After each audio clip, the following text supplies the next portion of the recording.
तो दोस्तों हम लेकर आए हैं आपके लिए एक ख़ास वीडियो जिसमें हम बताएंगे एसआईआर से जुड़े बारीकियां जो फॉर्म में लगातार गलतियां हो रही हैं, जो प्रॉब्लम्स फेस कर रहे हैं हम सभी, उससे जुड़ी हुई कुछ ख़ास बातें।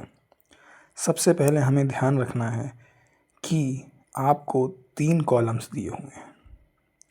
कितने कॉलम दिखाई दे रहे हैं? 3 कॉलम। 3 में से हमें सिर्फ़ और सिर्फ 2 भरने हैं। पहला कॉलम हम सभी के लिए मैंडेटरी है, तो वो हम सब भरेंगे। उसके बाद दूसरे और तीसरे में से हमें या तो दूसरा भरना है या तीसरा भरना है, दोनों के दोनों नहीं भरने हैं। यानी कि पहला मैंडेटरी हो गया और 2 और 3 में से कोई एक। अब पहले कॉलम में जो हमारा वर्तमान की डिटेल्स हैं, जैसे कि हमारी डेट ऑफ बर्थ, आधार संख्या, मोबाइल नंबर, पिता और अभिभावक का नाम, पिता या अभिभावक यानी कि जो भी गार्जियन है या फिर पिता है, और उनका ईपीआईसी अगर उपलब्ध है, उपलब्ध होगा ही जहाँ तक ज़्यादातर लोगों का, तो पिता और अभिभावक में से उन्हीं का भरिए जिनकी ईपीआईसी आप सभी के पास उपलब्ध हो। वो बेटर ऑप्शन है। ऐसा नहीं है कि नहीं उपलब्ध है तो फॉर्म रिजेक्ट ही हो जाएगा, लेकिन अगर आपके पास एपिक संख्या है तो उसको भरना ज़्यादा बेटर होगा। उसके बाद माता का नाम, उनकी एपिक संख्या, फिर अगर पति या पत्नी है तो उनका नाम डालिए और उनकी एपिक संख्या डालिए। हर जगह लिखा हुआ यदि उपलब्ध है तो उसको फिल कर दीजिए। अब ध्यान रखेंगे कि ये जो डिटेल्स फिल करनी है फर्स्ट कॉलम में, वो इधर लेफ़्ट साइड में उसी के जस्ट बगल में नहीं फिल करनी है। यानी कि वो जो राइट साइड में स्पेस दिया हुआ है पूरा पूरा, वहाँ पर फिल करनी है। यहाँ पर बार बार लगातार ये गलती हो रही है कि सभी जैसे नीचे दिए हुए हैं छोटे छोटे स्पेस उसी के साथ में फिल करने के लिए, वैसे ही ऊपर भी लोगों को लग रहा है कि उसी के ठीक बगल में फिल करना है। ऐसा नहीं है। यहाँ पर जो स्पेस दिया हुआ है राइट साइड में, वहाँ पर आप सभी फिल करेंगे और लेफ़्ट साइड में को छोड़ देंगे, वो वैसा ही खाली रहेगा। उसके बाद आते हैं नेक्स्ट जो सेकंड कॉलम है। सेकंड कॉलम में लिखा हुआ है पिछले एसआईआर की मतदाता सूची में मतदाता का विवरण। यानी कि अगर 2003 की डिटेल्स आपके पास हैं तो 2003 की डिटेल हम जैसे 90s या 90 के बाद वाले बच्चों के पास, लोगों के पास नहीं होंगी। उसके वो सिर्फ हमारे माता पिता के पास होंगी या बड़े लोगों के पास होंगी। तो 2003 की मतदाता सूची में हमारा कोई भी डिटेल्स नहीं पाई जाएंगी। तो हम लोग कौन सा फॉर्म भरने वाले हैं? तीसरा फॉर्म। यानी कि जो भी हमारे माता पिता हैं वो दूसरा भर सकते हैं, उनकी अगर डिटेल 2003 में हैं। जो भी हमारे गार्जियन हैं, जो भी हमारे बड़े बूढ़े हैं, उनकी 2003 में डिटेल्स होंगी, लेकिन हम लोगों की डिटेल्स 2003 में नहीं होंगी। यानी कि 90s के आसपास वालों की 2003 में डिटेल्स नहीं होंगी। तो हम सभी क्या फिल करेंगे?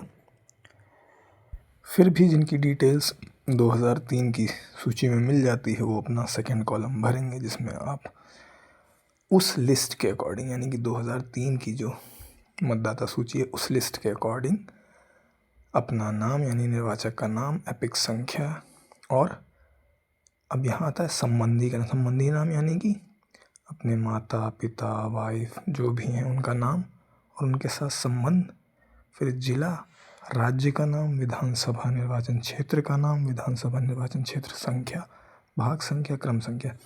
ये जो सेकंड पूरा कॉलम है ये 2003 की सूची के अनुसार ही भरना है।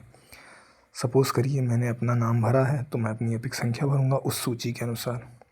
उसके बाद संबंधी के नाम में मैं अपने पिता का नाम डाल दूँगा। पिता का नाम डालने के बाद संबंध क्या डालूँगा? पिता। और जो भी मेरा जिला रहा होगा, राज्य रहा होगा। अब आते हैं थर्ड कॉलम पे। हम में से मोस्टली लोग ये थर्ड कॉलम ही भरेंगे और सबसे ज़्यादा गलतियाँ इसमें ही हो रही हैं। सबसे इम्पोर्टेंट इसमें जान लेना, तो लिखा हुआ है पिछले कॉलम में दिए गए संबंधी का विवरण पिछले एसआईआर के अनुसार। इसका मतलब ये नहीं है कि जो 2003 वाली सूची भरी है उसके अकॉर्डिंग देना है। इसका मतलब ये है कि पहले कॉलम में जो आपने डिटेल्स फिल की है उसमें से भरना है। या तो आपको तीसरा भरना है या दूसरा भरना है, तो हम तीसरा भरेंगे, क्योंकि ज़्यादातर लोगों के पास 2003 की सूची की डिटेल्स नहीं होंगी। तो तीसरा भरते वक्त अब यहाँ दिया हुआ है नाम। नाम में हमें अपना नाम नहीं डालना है, उस संबंधी का नाम डालना है जो हमने ऊपर डाला था फर्स्ट कॉलम में। यानी पिता या अभिभावक का नाम या माता का नाम, तो मैंने डाल दिया अपने पिता का नाम। अपने पिता का नाम डालने के बाद हम डालेंगे एपिक संख्या। किसकी एपिक संख्या? अपने पिता की एपिक संख्या जो उसमें दी होगी। कौन सी सूची में? मतदाता सूची में। उसके बाद थर्ड आता है संबंधी का नाम। अब यहाँ पर ऑलरेडी हम पिता का नाम डाल चुके हैं, तो संबंधी के नाम में या तो अपने पिता के पापा का नाम या मम्मी का नाम या उनकी बीवी का नाम। तो हम यहाँ पर अपने दादा का नाम डाल देंगे, यानी कि पापा के पापा का नाम, और संबंध में डालेंगे पिता। उसके बाद वही ज़िला, राज्य का नाम, विधानसभा निर्वाचन क्षेत्र संख्या, विधानसभा निर्वाचन क्षेत्र का नाम, भाग संख्या और क्रम संख्या। बस ये तीसरे कॉलम में ध्यान रखना कि नाम में अपना नाम नहीं डालना है, अपने पिता का नाम या माता का नाम जो भी ऊपर डले हुए हैं। उसके बाद उनकी एपिक संख्या, फिर संबंधी, उनके संबंधी यानी पिता के संबंधी के नाम में ज़्यादातर लोग दादा का नाम डाल देंगे, तो पिता के पिता का नाम पड़ गया। फिर संबंध में डाल देंगे पिता,